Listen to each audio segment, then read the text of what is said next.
지금 이제 막 나가가지고 미국에서 또는 유럽에서 물자가 팔리는 겁니다. 이것도 좀 보시게 되면 어떤 식으로 돌아가고 있냐면 세상이 나가서 음식을 못 먹겠더라고요. 그렇죠. 집에서 밥을 먹죠. 그렇죠. 네, 그것도 좋은데 집에 애들이 있다 보니까 제 친구가 그러는 겁니다. 자기 조카가 있는데 애가 이제 학교 가고 하는데 이제 귀여우니까 닌텐도 위를 사줬다. 닌텐도 스위치를 사줬답니다. 사줬는데 가격이 막 몇 배씩 올랐대요. 그 한때 그 물량 확보를 못 해가지고 그 확보 미리 한 사람들이 막 피부 쳐갖고 팔고 그랬어. 민간에서 막. 맞아요. 그 동물에서 시리즈. 맞습니다. 동물에서 그 어마어마하게 인기였지 않습니까? 근데 이게 무슨 얘기냐면 저희만 그런 게 아니고 전 세계가 다 똑같았습니다. 그러니까 뭐냐. 사람들이 집에서 못 나가니까 오히려 나가서 음식 사 먹을 돈 가지고서 물건 사재기 시작하는 겁니다. 그래가지고 게임기 아니 뭐 텔레비전 막 갈아치우고 이 게임하는데 OLED 텔레비가 잘 들어간대요. OLED 테라보다 좋네. 그래 좋아. 이해해. 이거 PS2 막 이런 거 풀 수 있지 않습니까? 근데 그러니까 어떤 일이 벌어졌냐면 텔레비 다 갈아치우는 겁니다. 어려운 분도 많으시죠. 코로나 때문에. 근데 자택근무하는 분도 많으시잖아요. 근데 진짜 그분들이요. 자산이 더 늘었어요. 솔직히. 왜냐면 월급이 그러니까 자영업 하시는 분들이 힘든 거지 월급 받으시는 분들 같은 경우 돈 쓰질 않으니까 계속 쌓이는 거예요. 그러다 보니까 맞습니다. TV가 50인치가 70인치가 되고 70인치가 뭐 100인치도 가고 그런 상황이더라고요. 맞습니다. 그래서 어떤 일이 벌어졌냐면 LG전자가 떼돈을 벌었습니다. 백색바전도 막 백색관 날아가가지고 이게 보면서 이게 한동안 이제 LG전자에 대해서 여러 가지 설들이 있었고 그러니까 이제 삼성전자 얘기가 있었죠. 너희 반도체도 없고 언제까지 그거 지금 중국에 밀리지 않느냐 이러면서 막 그런 거잖아. 맞습니다. 야 여기도 지금 4월 달에 41,600원 하던 게 지금 현재 9만 원. 예, 9만 원 정도까지 왔네요. 그러니까 전 세계에 돈 있는 집들이 이제 텔레비를 갈아치워 버린 거죠. 집에서 게임해야 되니까 텔레비 보니까 일단 못 나가고 집에 앉아 있으니까 이제 뭐 넷플릭스 가다 못해 저도 넷플릭스를 끌었습니다. 보다 보니 좀 화질이 좋은 걸로 보고 싶다 보니까 나가서 뭐 돈도 못 쓰고 여행도 못 가고 그러다 보니까 텔레비 갈아치우고 이런 물자 소비가 많이 늘어나는 겁니다. 그래서 사업 세상이 양극화됐습니다. 뭐냐? 물자라고 불리는 것들, 그러니까 물건들, 구스라고 불리죠. 그러니까 컴퓨터라던가 아니면 저희가 옷도 좀 덜 팔리는데 다른 거 뭐 운동기구라던가 가구라던가 그런 것들은 더욱더 많이 팔렸어요. 이것들은 오히려 물가가 좀 올라가고 있고요. 반대로 서비스 쪽은 사람들이 못 나가니까 저희가 알고 있는 자영업자분들 계시지 않습니까? 여행 아니면 레크레이션, 영화, 음식점 이런 분들 전부 다 너무 어려워가지고 막 지금 생사를 왔다 갔다 합니다. 미국 이제 통계가 잘 나오거든요. 그쪽 보면은 현금이 거의 떨어진 분이 한 40% 정도. 설문조사가 가장 최근에 나온 게 그러니까 올해를 넘기지 못할 것 같아. 이 얘기가 사실 이제 한 3월부터 나왔습니다. 앞으로 한 4달을 못 넘길 것 같다. 근데 계속 넘겨갖고 오시더라고요. 그래서 이제 올해를 못 넘길 것 같아 한 40% 정도 됩니다. 그러니까 미국 정부에서 돈 또 푼다고 하죠. 푼다고 하고 그럼 저희도 맞춰 또 풀 겁니다. 미국이 풀 때 같이 풀어야 되거든요. 눈치 볼 게 별로 좀 적어지지 않습니까? 딴 나라 부자 나라가 풀 때 같이 풀면은 좀 눈치 덜 봐야 되거든요. 그러니까 저희 저번에 지원금 줄 때도 같이 줄 때 같이 줬거든요. 이런 식으로 저희 좀 줘야 되는데 그걸 안 풀면은 심각합니다. 한국은 그나마 충격은 덜 받았는데 걔네 거의 망가지갖고 굶어 죽게 생겼거든요. 그래서 한쪽에서는 이런 거를 갖고 재미난 또 이야기를 하시죠. 세상에 문제가 올 거야. 근데 안타깝게도 제가 본 입장에서 그렇습니다. 반반인 거, 그러니까 모두 안 좋아진 게 아니고 한쪽은 좀 안 좋아졌고 한쪽은 지금 대호황 속에 들어가기 직전이거나 대호황에 들어가 있고. 그러니까 어느 쪽을 보는가가 문제인 것 같습니다. 그러니까 저희는 빠시님 주셨는데 그 전엔 제가 와가지고 막 되게 돈 벌기 어려운 시기라고 한으로 40킬이었으니까 안 좋은 얘기를 많이 말씀드렸었는데 그때 정말 위험들이 막 쌓여 있었고 올해 3월까지 올 때까지 빠시님 저희 계속 말씀해 주셨으니까 그럼 용기를 갖고 해. 너의 조사가 어쨌든 간에 너는 계속 논리 갖고 만들어가는 거 아니야. 끝까지 해봐라. 하셨고 올해 3월에 그 끝을 봤지 않겠습니까? 근데 끝을 봤습니다. 실제로. 그리고 리세션이 왔습니다. 리세션이 온다고 했었고 왔고 끝난 겁니다. 리세션이 끝나진 않았는데 이 장기간에 걸친 경기 하락이 끝이 났고 경기 상승기에 지금 이제 위험을 고민하는 건 맞습니다. 맞는데 고민하는 게 맞는 것이지 이것이 그 전에 지난 몇 년간 해왔던 그런 뭐랄까 재앙으로 가는 그러니까 저희가 생각하기에 IMF나 또는 서프라임 사태 같은 그런 뭐랄까 재앙적인 사태로 가는 것과는 좀 다른 관점 아니면 뷰로 바라보면서 이제 접근할 때가 왔습니다. 네, 그리고 그것이 이 상황 속에 지금 호황이 벌어지고 있는 이 친구들이 지난 수년간 계속 어려웠었거든요. 근데 이 친구들이 바닥을 찍고 올라오는 신호일 수 있고 예, 여기서 뭔가 희망을 찾아볼 수 있지 않을까. 그리고 나서 조금 있다가 코로나 약이 또 나올 겁니다. 또 적어드렸지만 대충 지금 약이 나와가지고 접종을 시작을 했죠. 네. 접종을 시작을 했고 빠르면은 지금이 저희가 지금 12월 4일인데 다음 네. 주부터 영국이 접종이 시작하고 그렇죠. 뭐 미국도 다다음 주나 뭐 이렇게 연말 안에 시작을 하겠죠. 그럼 대충 한 내년 여름쯤 되면은 대략적으로 집단 면역이 시작이 됩니다. 선진국 기준으로 볼 때. 근데 걔네 안 하기도 어려울 겁니다. 미국 지금 3,000명 죽었다는 얘기도 있거든요. 하루에. 그러니까 좀 약간의 사망 사례가 나와도 부작용이 있어도 어쩔 수 없이 갈 겁니다. 걔들은. 가게 되면은 네. 경제가 또 돌아가는 겁니다. 지금까지는 제조업 쪽에만 수요가 있었다면 드디어 삶에 나가서면서 다시 이쪽에 또 기회가 열리고 이쪽에서 뭔가 투자 기회가 또 나올 겁니다. 그러니까 지금 코로나 얘기 나왔으니까 이제 그 얘기를 좀 말씀드리고 싶은데 지금 각 나라에서는 어쩌면 이런 이제 보건, 공중위생 이런 것들에 신경을 더 쓸 텐데 그러면 지금 일단은 그것들이 디스플레이션으로 넘어갈 것들을 방지하기 위해서 지금 더 많은 유동성을 푼다는 얘기잖아요. 그렇죠. 예. 안 풀 방법이 없습니다. 지금 상황에서는. 그러니까 저희 이제 저희 분한테 이런 말씀드리거든요.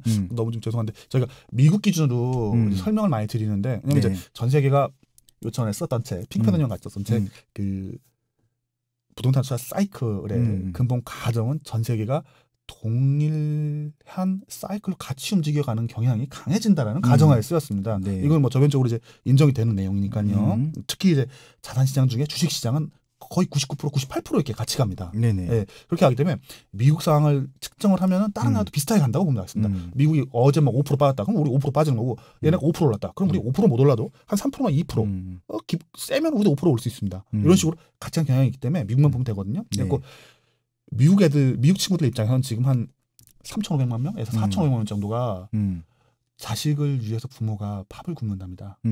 식량을 줄 수가 없어갖고. 그리고 텔레비 보면은 막 그 줄을 막 10km씩 서가지고 푸드뱅크에 밥 얻어먹는다 하거든요. 미국 정부에서 선택을 할 수 있습니다. 돈을 줄 거냐, 아니면 총알을 줄 거냐.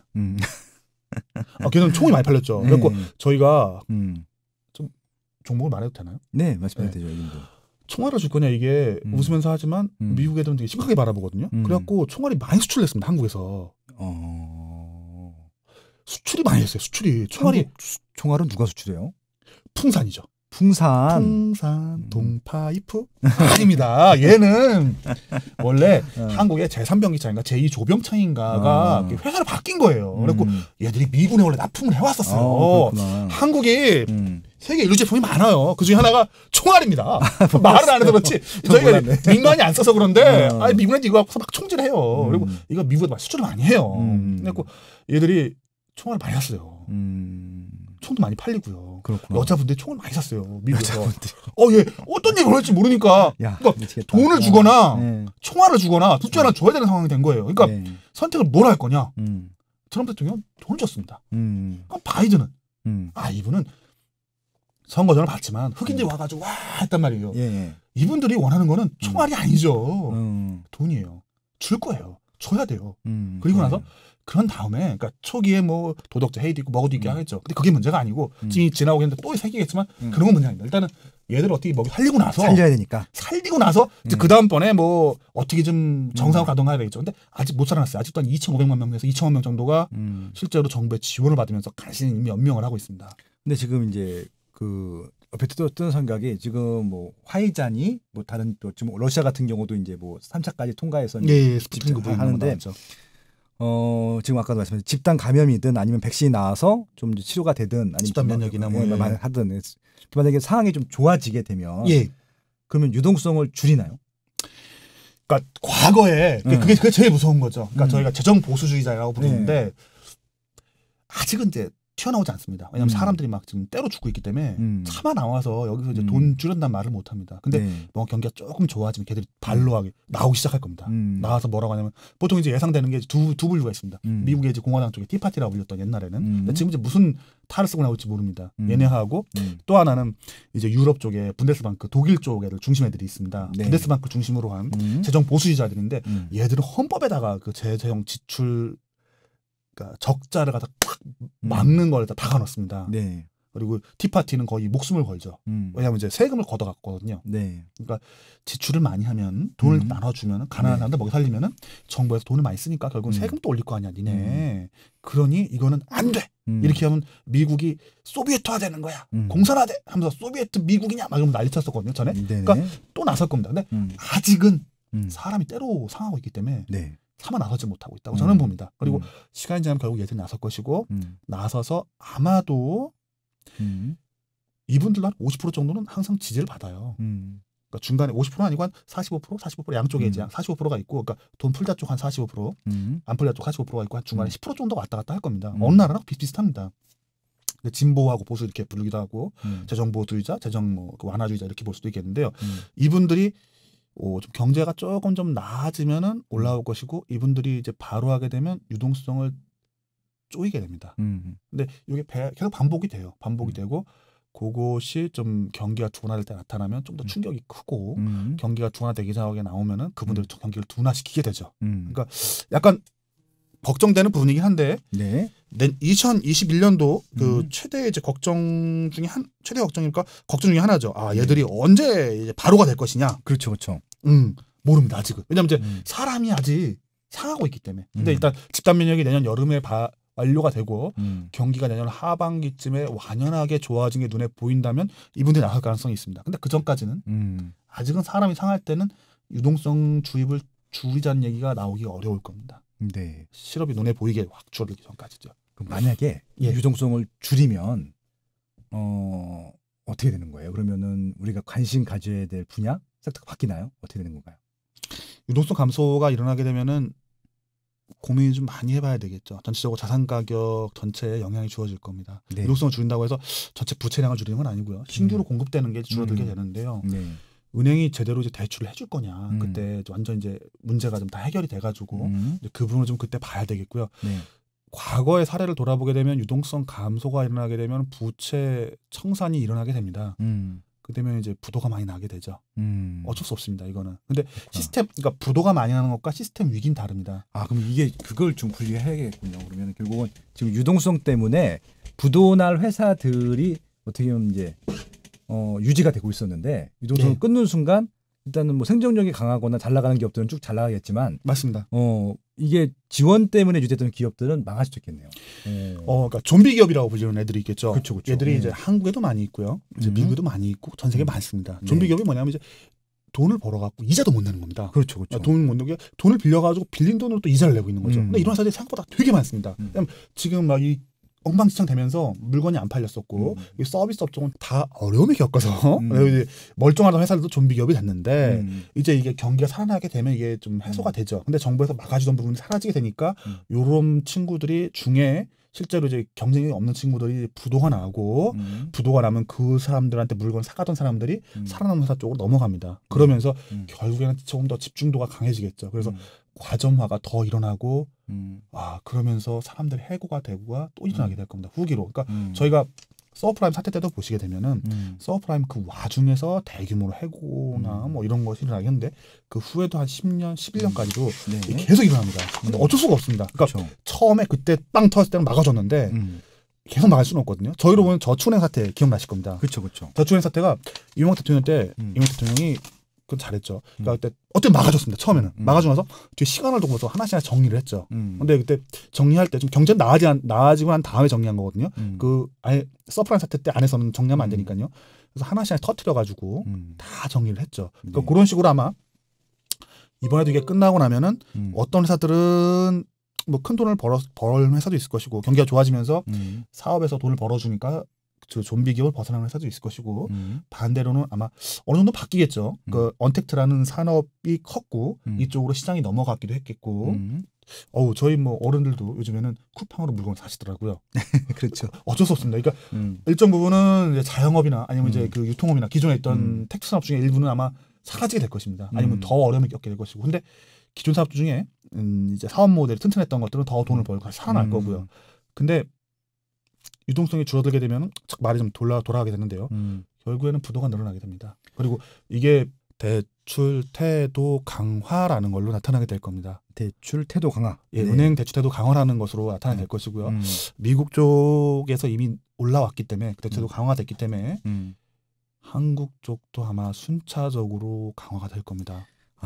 근데 이게 뭐 언제까지 이렇게 지원할 수 있는 건 아니잖아요. 세금 투여해가지고. 그렇죠. 예, 그렇기 때문에 아마 어느 순간은 그러니까 뭐 같이 갈 기업과 또 포기할 기업들을 나눌 거고, 그렇죠. 다 줄 수는 없을 테니까. 결국은 나누겠죠. 근데 이제 그 빠싱님도 보시지만 저희가 되게 아슬아슬한 회사들이 몇 개 있죠. 일단은 이제 아시아나항공. 네, 그 대표적인 거죠. 대표적이죠. 얘도 언제 무너져도 이상하지 않다는 얘기했었고. 그러니까 현대산업한테 팔려다가 안 산다 그러니까 바로 또 예. 대한항공에 붙여주잖아요. 안 되면 망하면 큰일 나거든요. 예. 망하면 큰일 납니다. 국적항공사, 국적 해운사도 좀 망가뜨렸지 않습니까? 그렇게 말고 합쳤으면 더 좋았을 것 같은데 제 생각에는. 그렇죠. 뭐 제가 근데 해운 쪽이 전문가가 아니기 때문에 네네. 그때 뭐 전문가분들이 판단하셨겠죠. 근데 항공사도 그 망을 버리는 건 너무 아깝거든요. 그 지금 취향하고 있는 데를 허가받는 것도 엄청 어려웠을 거니까. 그러니까 국가에서는 어떻게 하든 기간 산업들을 살려내기 위해서 돈을 지원을 했고 이걸 살려내는 게 맞습니다. 근데 얘뿐만이 아니라 두산이라는 회사도 있죠. 두산이라는 회사도 살려냈습니다, 사실은. 네. 보시면은 두산도 요즘 굉장히 많이 힘들어하죠. 네. 근데 힘들어했었는데 거의 이게 꼴까닥 하는 거 아닌가 했는데 보시면 살아났습니다. 그러네요. 이게 지금 3월달에 25,700원 찍고 지금 5만 원대까지 올라왔으니까 많이 살아났네요. 어느 정도 살아난 겁니다. 이게 기간산업도 살려내고 있고요. 그러니까 정부에서 지켜내고 우리만 그런 것이 아니고 전 세계가 다 똑같습니다. 기간산업 국가가 유지되기 위해서 필요한 산업들은 보호를 했고요.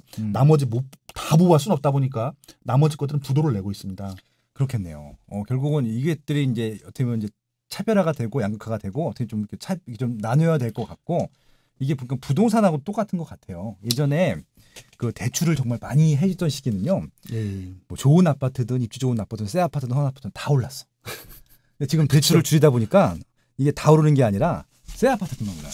좋은 것만 이제 좋은 것만 오르는 거니까 그러니까 똘똘한 한 틀에 몰리는 거예요. 또 그런 것 같고 제가 정부 입장이나 기업 국가 입장이라 하더라도 이것들을 끝까지 다 책임질 수는 없는 거잖아요. 물론 이제 다는 못 가죠. 기업체가 망함으로써 더 큰 불이익이 있다고 판단되는 것들은 살려주겠지만 아까 말씀하신 국가에서 것처럼 필요한 건 살려야죠. 근데 모든 기업을 다 살릴 수는 없다 보니까 그래서 지금 아마 대부분 이게 성장하는 기업들 어떻게 좀 아직까지 실체는 적지만 지금 성장할 것들 중에서 확실한 것들이 아니면 지원을 안 할 것 같고 오히려 지금 먹고 살려고 하는 것들 소위 말하는 기존에 있던 뭐 산업주라든지 가치주라든지 이런 쪽에다 좀 더 아마 좀 유동성이 뭐 늘든지 풀든지 간에 그쪽은 유지가 될 테지만 성장주 중에서는 어떻게 보면 또 이렇게 좀 미래 가치만으로 좀 존재하는 회사 중에서는 날아갈 회사들도 있겠네. 이번에 뭐 그쪽에 투자가 열기가 워낙 뜨겁기 때문에 뭐 주가나 돈을 갖다 쉽게 모으신 분도 계시고요. 그건 제가 전문가가 아니라서 그렇죠. 저는 이제 기존 이제 올드 산업 쪽 기준으로 해가지고 저는 이제 저도 전혀 몰랐다가 바이오 신라진이라는 회사가 되게 유명했었잖아요. 어마어마했죠. 저는 이제 몰랐었는데 뭐 셀트리온 이런 회사들 같은 경우는 진짜 만들기도 개발도 하지만 많이 팔잖아요. 카피약도 많이 팔고 그래서 매출이 있는데 전 신라젠이 매출이 없는 회사인지 몰랐어. 또 그게 어떻게 상장을 할 수 있습니까? 이게 지금 그런 제대로 가능한 거잖아요. 그러니까 매출이 없고 이건 말 그대로 지금 계속 신약 개발하는 회사였던 것들 때문에 미래가치 때문에 했던 것들인데 근데 지금 어떻게든지 이게 뭐 상장 폐지를 한다고 하다가 또 1년 동안 유예를 해준 걸로 알고 있는데 물론 거래되는 건 아니지겠지만 회생 작업을 하라고. 근데 신약 개발하지 못하게 되면 여기는 그냥 끝나는 거잖아요. 그럴 수 있겠죠. 아마도. 그러니까 그런 것들 있잖아요. 어려움이 있겠죠. 그러니까 아무튼 뭐 신라젠이 그렇다는 기업은 아닌데 이런 식으로 해서 좀 미래 실체가 조금 구체적이지 않거나 좀 어려운 것들은 국가에서 끝까지 뭐 책임질 수는 없는 것들이잖아요. 그렇죠. 그건 이제 뭐 이게 투자자가 책임 그러니까 자본주의다 보니까 자기 책임하에 투자를 진행하게 되는 거죠. 그리고 이제 유동성이 많은 시기에 그러니까 매번 역사 반복되죠. 저희가 이제 전에 몇 번 이제 책 설명할 때 이제 투자 관련 책도 투자 사이클 책을 이제 설명드린 적이 있었는데요. 사이클이 좋을 때는 이 좋은 거에 맞춰 가지고 그 여러 가지 산업들에 대한 꿈이 올라가고 그 꿈을 쫓는 회사들이 되게 융성하게 되죠. 그쵸, 저희가 이제 대표적으로 IT 버블 때 이제 그런 거 봤었죠. 네. 그리고 이제 뭐 그 이전에도 막 석유회사 버블도 있었습니다. 1980년에는. 그리고 이제 일본 부동산 버블 때도 그 부동산 갖고 있는 회사들이 전부 다 이제 꿈꾸듯이 올라갔었고요. 근데 그 외에도 다양한 종류의 꿈들이 있었죠. 그리고 이번에도 역시 돈이 많이 풀리다 보니까 이제 꿈들이 많이 생겼고 이제 이걸 갖다가 한쪽에서는 뭐라 하면 이제 전자상거래 버블 이렇게도 부르십니다. 한쪽에 그렇게 부르시는 분도 계세요. 근데 이제 일단 전자상거래 버블하고 바이오 버블이 같이 껴있다라고 이제 분석하는 분들도 계세요. 이제 바이오주가 워낙 세게 올랐는데 이게 한국 얘기가 아니고 글로벌입니다. 그렇죠. 예, 글로벌이 전부 다 이제 워낙 바이오가 잘 나갔으니까. 그리고 전자상거래는 아마존을 필두로 해가지고 관련 비슷한 업을 하는 것들이 다 함께 올라갔거든요. 그렇죠. 그리고 이제 이거와 비슷하게 이걸 중심으로 해서 언택트라는 게 다 떠버렸고요. 그러니까 요거에 대한 거대한 투자가 이루어졌고요. 이게 성과나 돈을 벌리고 있느냐? 돈을 벌리는 건 아니고 꿈이죠, 꿈. 미래에 이렇게 될 거다라는 꿈 안에서 이게 진행되고 있다. 지금 현재 그러니까 망하지 않았고 지금도 계속 진행되고 있습니다. 진행되고 있고 이 중에 뭐 테슬라도 이 안에 이 꿈 중에 하나로 들어가서 지금 전기차의 꿈을 이제 펼치고 있다라고 봐야 될 것입니다. 아무튼 야 이렇게 해서 일단은 1부는 마무리할 텐데. 벌써 1부가 끝났잖아요. 시간이 빠르네요. 한국 경기와 세계 경기 그리고 코로나 상황 그 이후의 유동성을 푸냐 줄이냐 이런 문제들로 좀 야기될 여러 사항들을 잘 정리해 주신 것 같고 사이사이에 구체적인 기업들을 가지고 잘 설명해 주셨던 것 같습니다. 2부엔 좀 더 구체적으로요. 그래서 결국은 처음에 제가 사전에 던졌던 거 돈 벌 가능성이 높다라고 하는데 그런 부분도 조금 더 얘기해 보려고 하고 있고요. 그리고 이제 좀 국내적으로 어떤 상황인지 해외적으로 어떤 상황인지 그리고 진짜 오늘 봄나라기 김영인 대표님께서 하고 싶은 얘기 뭔지 그런 거 좀 마무리하면서 2부에 좀 진행해 보도록 하겠습니다. 네, 알겠습니다. 고맙습니다. 2부에 뵙겠습니다. 감사합니다.